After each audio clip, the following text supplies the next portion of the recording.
Piektdien, 13. aprīļa vakarā, liepainieki, kas bija izvēlējušies Naksnīgās Liepājas ielas pastaigām, jutās pārsteigti. Ieraugot palielu skaitu policijas spēkratu un vairākas desmitas policistu. Vairāk garām gājēji policistiem taujāja, kas noticis, taču izrādās viss mierīgi. Šoreiz kopā ar valsts ieņēmuma dienestu un valsts darba inspekciju valsts policija pa Liepājas lielākajiem un populārākajiem nakts klubiem sarīkoja profilaktisko reidu.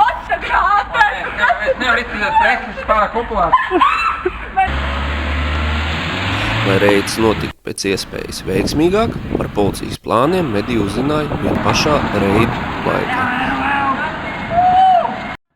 Kā pirmo policija izvēlējās Redsam bufetu krogu, kurš atrodas pastielē.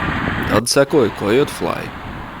Lai policijas operācija noritētu bez aizķeršanās, reida atbalstam tika norīkota policijas ātrās rēģēšanas vienība.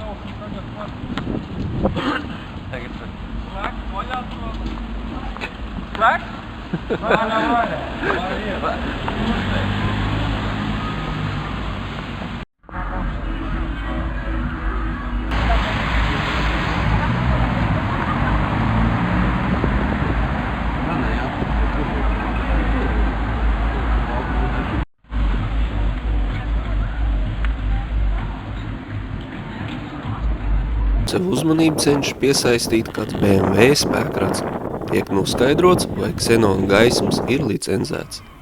Nav, jo ierīkots patvaļīgi un ir bīstams pretīm braucošiem.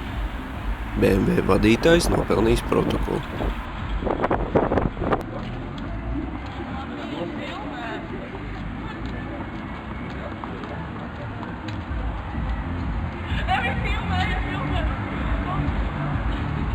Paralēli notiekošajām darbībām nakts klubos, turpat uz Lielās ielas satiksmes uzraudzības rotas policisti veica savus pienākumus. Aizrādījums saņem vairāk jauniešu, kuri viegliprātīgi šķērso brauktuvi tālu no gājēju pārejas.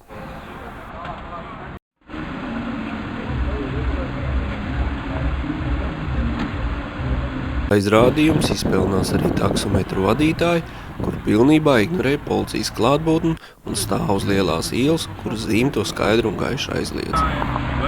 Šeit lūdzu iepazīstieties protokolu saturu un šeit lūdzu sniedziet savu paskaidrojumu. Šeit lūdzu sniedziet savu paskaidrojumu vadītāju. Lūdzu uzrakstiet paskaidrojumu.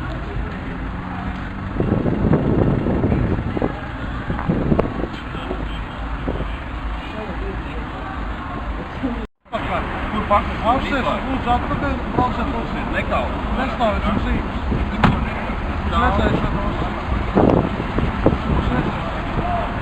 Apmeklēts tiek arī jaunatvērtais klubs Pilsētas vārti.